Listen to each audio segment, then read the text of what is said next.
Several years ago, clothing rental was only local and for special occasions like prom. These days, there are tons of online clothing rental options ranging from formal wear to everyday items. As people become more mindful of fast fashion and overconsumption, it makes sense that online clothing rentals have exploded in popularity. The industry is expected to grow 990 million in the US from 2021 to 2025. But renting clothes has its own environmental cost. In fact, a recent study published in Environmental Research Letters found that renting was worse than buying new clothing and throwing it away, at least in terms of greenhouse gas emissions. The study definitely had some limitations though, so I want to go over exactly what the study said and what this means about the sustainability of rentals. If you're new here, I'm Lily and I talk about sustainable fashion and living on this channel. I also have a TikTok and Instagram about sustainable fashion and living, so if you're into those things, I hope you'll stick around. This 2021 study made waves in the slow fashion community when it was released in July. There were lots of provocative headlines like renting clothing is worse for the planet than just throwing it away, study shows. Most of these articles were pretty short and didn't get at the nuance of the study, which could have easily confused readers. And to be completely honest, I even got caught up in the hype and didn't look into the study that much further at first. The articles basically said that renting had a higher environmental impact than expected due to the transportation involved in renting, and said the best option was to buy less and keep clothes as long as possible. This sounds pretty intuitive to most people who are familiar with slow fashion, but you end up with a lot of unanswered questions about whether renting could be a good option in certain cases, like special occasions. Let's get into the weeds of the study a bit since most of the articles didn't do that. So I read a scientific paper for y'all, so I hope I don't lose you here. First, we have to look at the way the study was set up. The researchers looked at the life cycle carbon emissions of 5 different scenarios for a pair of jeans: base, reduce, reuse, recycle, and share. Base was buy a new pair of jeans, wear them 200 times, and throw them away. Reduce was wear a pair of jeans you already have 200 more times, and then eventually throw them away. Reuse was buy a new pair of jeans, wear them 200 times, and resell them. They get worn 100 more times before being discarded. Recycle was buy a new pair of jeans, wear them 200 times,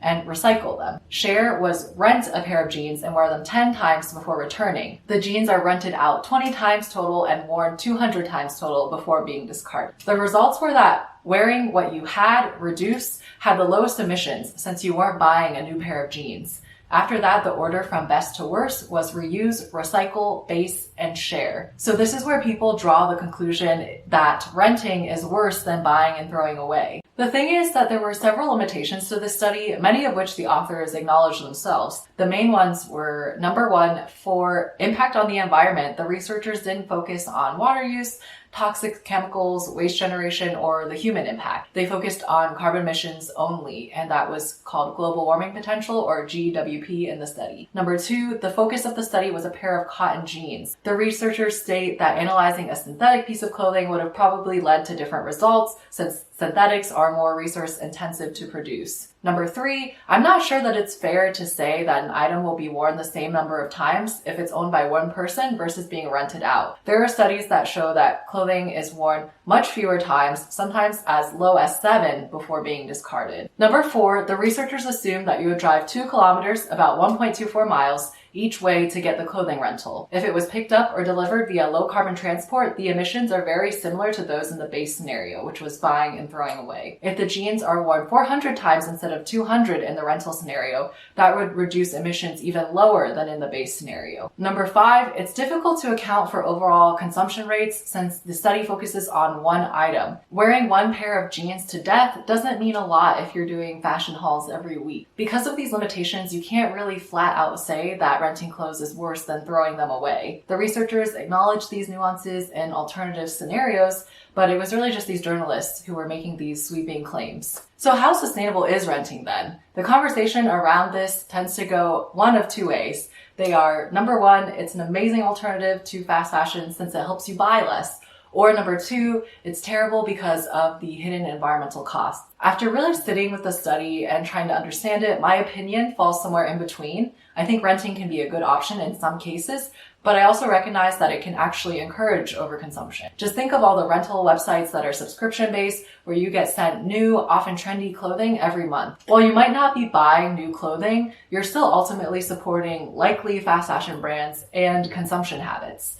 On an individual level, true sustainable fashion means slowing down and loving what you already have. All that said, there are some scenarios where renting might make sense environmentally and financially. For example, if I get invited to a ball, I'd have nothing to wear. And while I'd love to buy a sustainable ball gown and wear it 200 times, I don't really want to spend hundreds or thousands on that, and I definitely won't be able to wear it that often unless I show up to my remote work meetings every day in a ball gown. And while I could go thrifting, the selection is pretty limited. So if you need to rent, here are some tips for making it as sustainable as possible. Number 1, rent only when you can't wear something long term. I'm all about making your clothes last years, but like I said, it doesn't always make sense to bring something into your wardrobe. Some relevant scenarios are you're invited to a super fancy event, you're changing sizes rather frequently, so you might be on a weight loss or gain journey, you might be pregnant or buying for your kids. You need seasonal clothing or gear for a trip in a different climate. You want to experiment with a specific style or piece of clothing before making the investment. I would just discourage you from renting regularly for the sake of novelty or trends,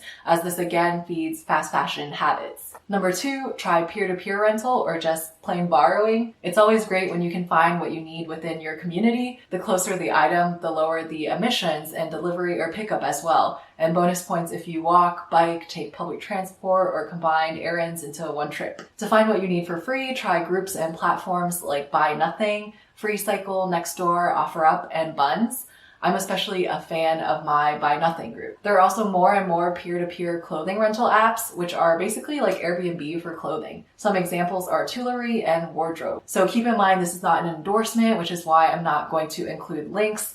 There's just not yet any rental platform I feel fully comfortable recommending. In any case, these platforms sometimes operate out of a headquarters where you ship your items, and other times the lenders are shipping directly. This has less of an environmental impact since the companies aren't buying stock, they're just renting out what people already own. Number 3, pick platforms or companies with sustainable measures. I don't know of any companies yet that offer carbon neutral shipping, but I'll update the blog post version of this video since things are constantly changing. I also recommend looking for companies that reuse or recycle garment bags, use eco-friendly laundry methods, repair clothes, and donate or recycle clothing at the end of their rental life. For example, while Rent the Runway isn't a totally sustainable platform, they do have all those measures. And number 4, pick sustainable brands. When possible, it's great to rent clothing from sustainable brands, as the greater the demand, the more likely rental companies are to reallocate a greater percentage of their stock to those brands. I have a whole guide on how to tell if a brand is sustainable if you're new to this, and I also have a sustainable brand directory on my blog, which I'll link below. Rental certainly isn't perfect, but it does fill an important gap in the fashion industry. We need further studies to better understand its environmental impact, but in the meantime, if you consume mindfully, you're doing great, as always. Let me know if you have any more tips or sustainable rental companies that you like. And as always, the text version of this post is over on my blog, which I'll link below. Thank you all for watching, and I'll see you all next time.